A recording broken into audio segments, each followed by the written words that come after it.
Hi, everyone. Welcome to our All About Diabetes Technology video series. This video is all about the Dexcom Continuous Glucose Monitor, or CGM. My name is Emily. I'm one of the diabetes educators at Children's Minnesota, and I'll be walking you through this content. If you are new to sensor therapy and have not yet watched our Sensor 101 video, I recommend pressing pause and watching that video first before diving into our brand specific videos. All right, let's get going. I'm going to bring my PowerPoint up for you guys so we can get learning all about Dexcom. Okay, here we go. So first, I've got our general children's disclaimers and confidentiality protections. You can come back to this if you'd like to read more details. So let's learn about the Dexcom CGM.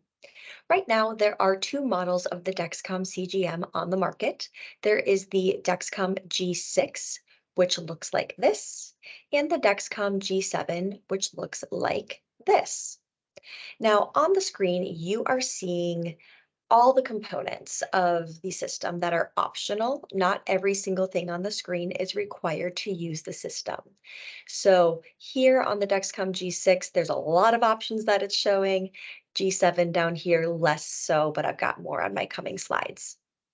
So this slide here, we are going to go through the commonalities between the two systems, and then we're going to dive into the differences.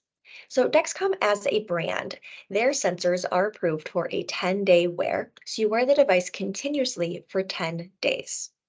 You get a new sensor value every 5 minutes on your receiving device. It is approved for ages 2 plus. However, we have a lot of kids on these that are less than 2 years of old. So don't have that scare you away if your child is younger than 2. And the Dexcom CGMs are FDA approved to dose off of the readings.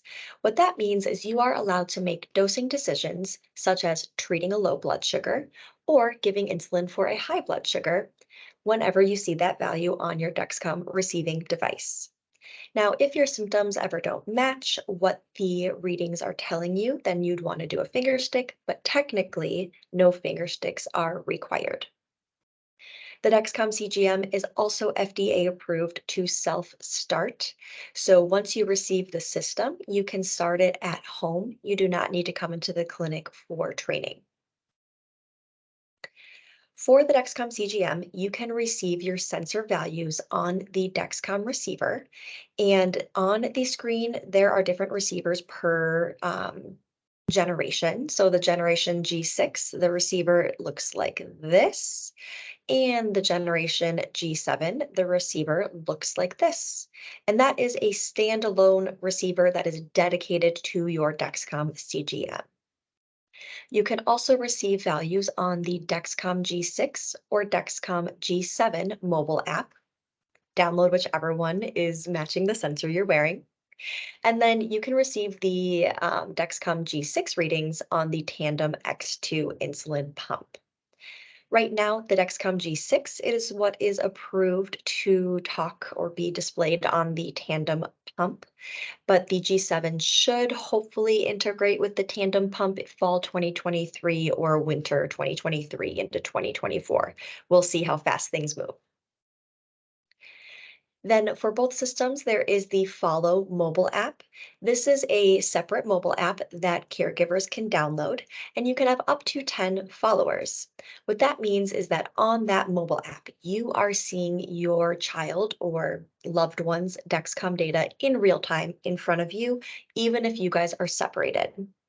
Now, with that, the person wearing the Dexcom sensor must be receiving values on the Dexcom mobile app.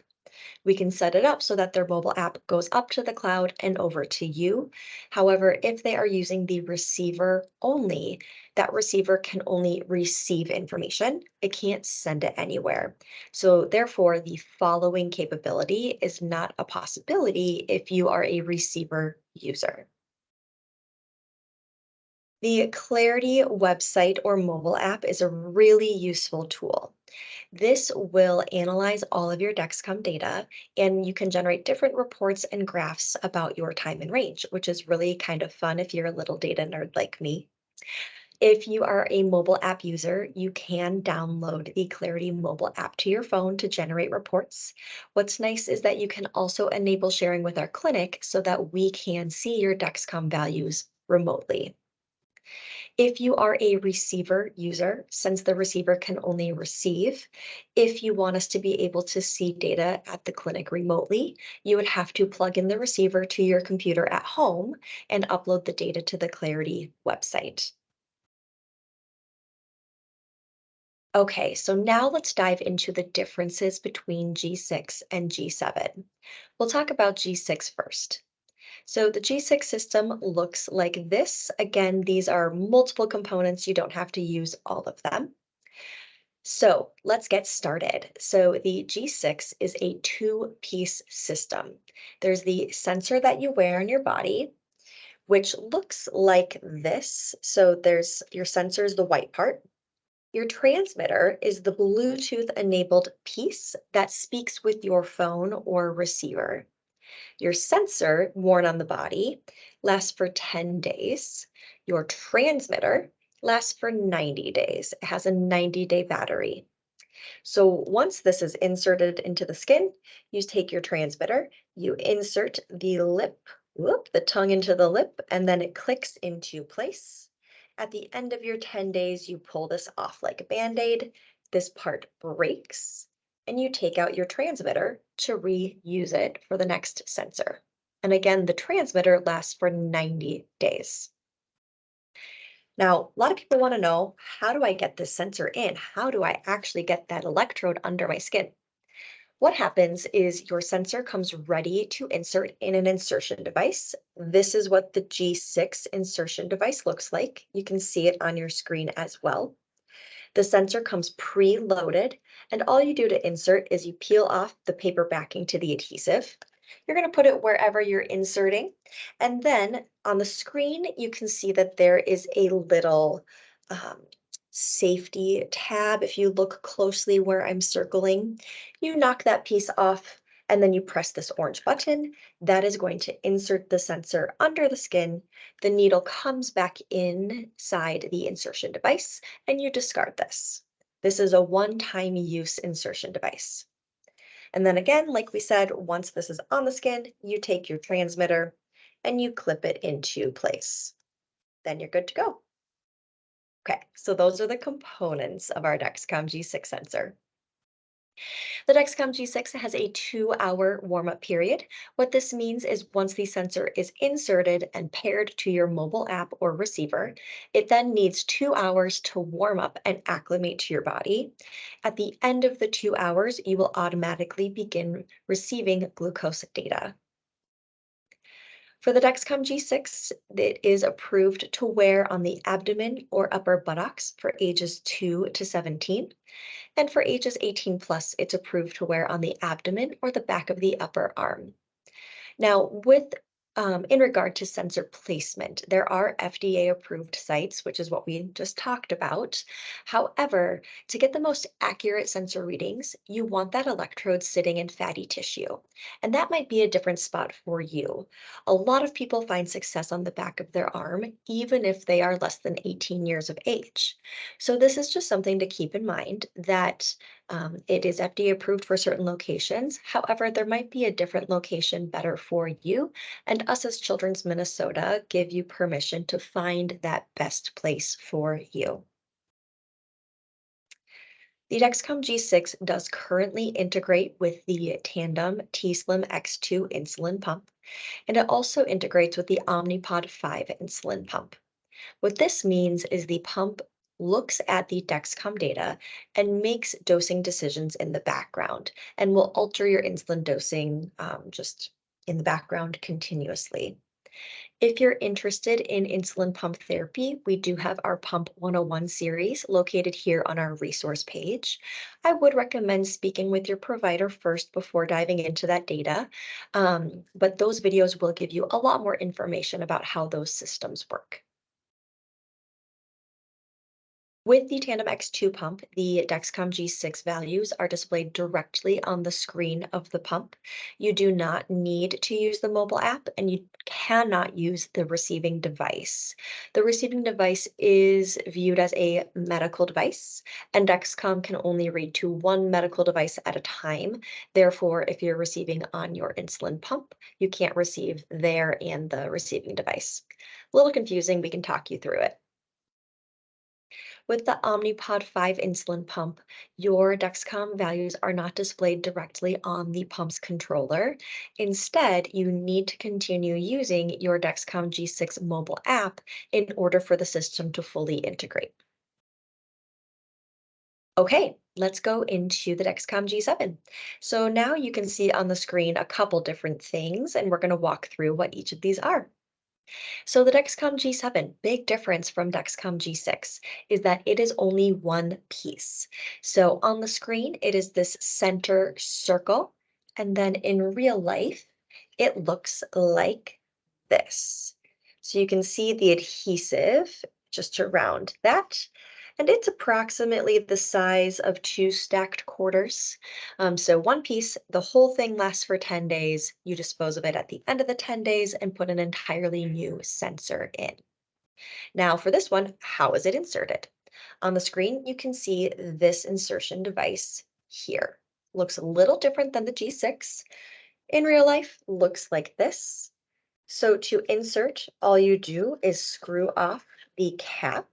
Your sensor is again pre-loaded, ready to insert. This gets put on wherever you are inserting. The safety guard is this clear piece, so it must be pressed up. That's how you know that you are applying enough pressure to insert. And then you press this button on the side. That will again insert that electrode under the skin, and the needle retracts into the insertion device, which is then discarded. Again, this one is a one-time use insertion device. So every 10 days, you'll take a new one out to insert your new sensor. Okay, with the Dexcom G7, it has a 30-minute warm-up period. So very quick warm-up. Again, you get no readings during that time, but then at the end of your 30 minutes, you automatically get glucose data on your receiving device. A nice detail that they added on for this new generation is that there is a 12-hour grace period at the end of your 10 days that gives you a little more flexibility as to when you need to change your sensor without losing data. For sensor placement, the G7 is approved to wear on the upper buttocks or the back of the arm for ages 2 to 6. And then 6 plus is the back of the arm. And this indicates a lot of the feedback they got about the G6 indications that most people wear it on the back of their arm. That is where people find the most success typically. Whoops, too far. Sorry, guys.